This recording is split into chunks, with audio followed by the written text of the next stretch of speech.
Alright, so hi, I'm good. I'm here to show you the Hierophant triple totem melee hit squad build. So I'm a Hierophant. The key node here is Ritual of Awakening. 2 additional totems, 8% less damage per totem. So effectively you have totems that do 225% normal totem damage. Aside from that, it's basic Earthquake mace build.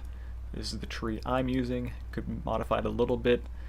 I'm not certain that it's completely optimized, and you could probably maybe get over here to the ranger section, get a little more extra leech, maybe fortify effect and more regen and an endurance charge. This is the tree I'm using. I do have some totem life and resistance. It's kind of useful because without any of that, the totems do actually die quite fast. So apart from gear, current gear, 6-link Chronomal. You can get this one from the Warlord card. It's a set you can complete. Guarantees a 6-link Chronomal, eye level 83. An Astral Plate 6-linked. This can be guaranteed with a Celestial Justicar set, and then some non-movement speed boots. That movement speed boots generally a lot cheaper. A helmet with armor and life, and then gloves with attack speed and life and some other stuff. And then just whatever you would expect anything else to be. The Void Heart is the ring I'm using. You could use some other ring, but I don't know why you would. This thing is incredibly broken. It gives guaranteed bleed and poison. So, it's better than the Hatred Aura. By how much depends on how much scaling you can really get. Earthquake actually scales really well, because it has the Aftershock, deals 79% more damage. Don't ask me why that's there, but it also applies to the bleed and poison. So even though it's linked to less duration, which does lower the duration of the poison and bleed effect, it kind of makes up for it by doing twice as much damage. So cool.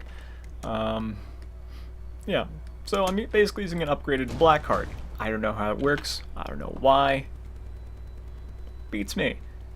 GGG thought that since bows have a broken poison spec, and broken degen spec in general, and spellcasters have a broken degen spec, why not just give every melee guy a broken degen spec as well, and balance the field? So that's what they did. Let's see how it works in mapping, shall we? As for flasks, I'm using a Basalt Flask, a Lion's Roar. This gives more melee damage, so it scales up the physical damage that I do, and also gives knockback. Because I'm bleeding with the puncture effect of the Void Heart skill, you will discover a trial of bullshit. Nice. So since I'm causing bleed, the knockback from the Lion's Roar is actually pretty useful. You'd be surprised how much actual damage that little stat can add. So usually I don't really need to use the totems. For the most part, because of the bleed and poison effect, one Earthquake is enough to kill most things. Holy crap, that hit kinda hard. It's a minus max map. So usually just the bleed and poison with one hit of Earthquake is enough for most mobs, as you can see. Yeah, so usually it's not really even needed to bust out the totems. The totems are the Ancestral War Chief totem. Let's check what this trade is. He wants to buy Void Heart. Good choice, my man, good choice. It's what I'm using. It's what every single person who's doing any melee build should be using. If you're running Hatred and playing a melee spec, fix your build. The amount of damage that Void Heart adds is actually kind of borderline ridiculous. I think with the current spec I have, the Void Heart is adding about 50% additional poison damage. So it's about a 50% more damage. That's just with a poison effect. Then the bleed effect adds between 1 and 6 times normal damage, depending on if the target is moving or not. That's with whatever the skill tree I have is. So melee damage like these generic melee damage nodes, same like Retribution and these area damage nodes, they'll scale the DOT from poison. And then if you get physical damage, like on the case of these jewel nodes, 15% increased physical damage, that scales the bleed as well. So you can get a lot of double dipping action.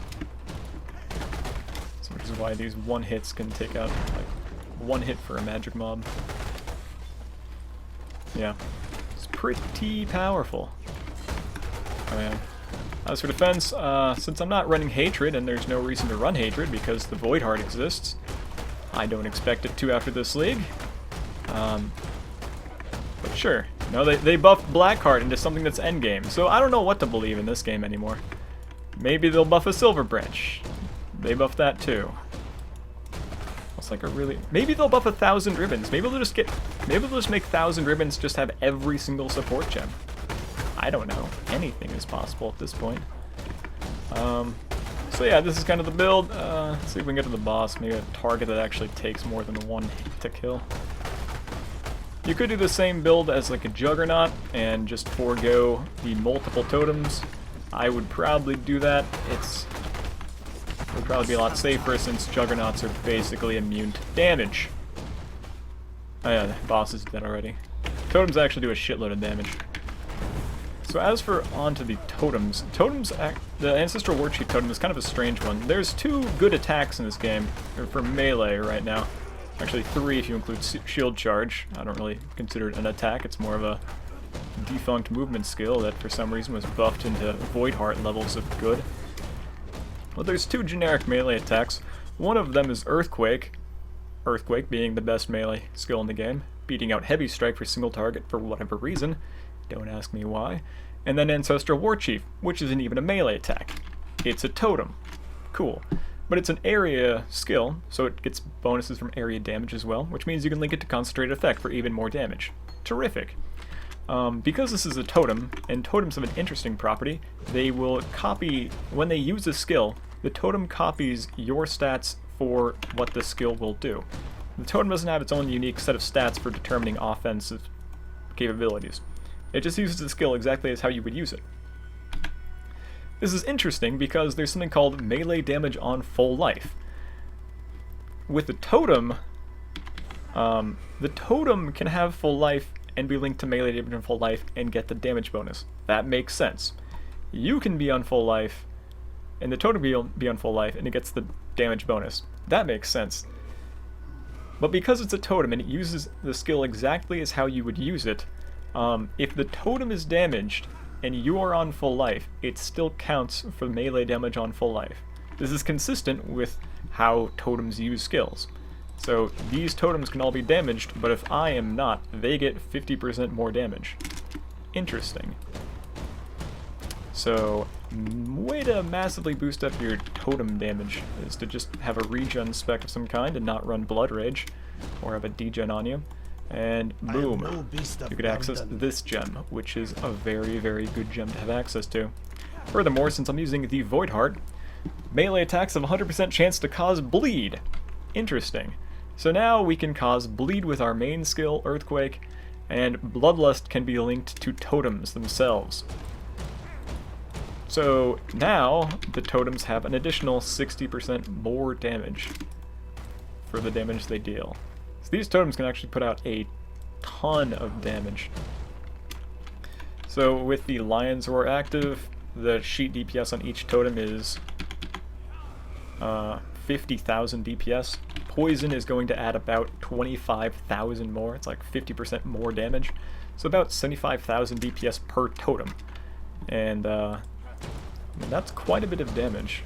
And it's like, with including the earthquake damage that I'm dealing, it's probably around 250,000 DPS, which is pretty insane. Maybe not, I don't really know. This is Ascendancy 2.0 and anything is possible, numbers mean nothing.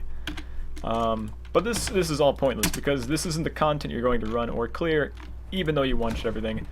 More likely you're going to clear things like the Grand Arena. Probably going to spend most time here if you actually are playing the Prophecy League. Currently I need to fight a Fighting Bull. So let's go hunt one of those guys down and get a Meganord's Girdle. While I'm doing this, you can go enjoy some much better content. I'm Gouda, and I will see you next time. Fighting Bull. It's not this direction. Fighting Bull here. Got a Mad Gladiator. Nope. Nope. No Fighting Bulls here. Nope. No Fighting Bulls here. Ooh, a Fighting Bull. Strength to rival the Karui King charges through the Soul King's dream. Alright, I'll see you next time.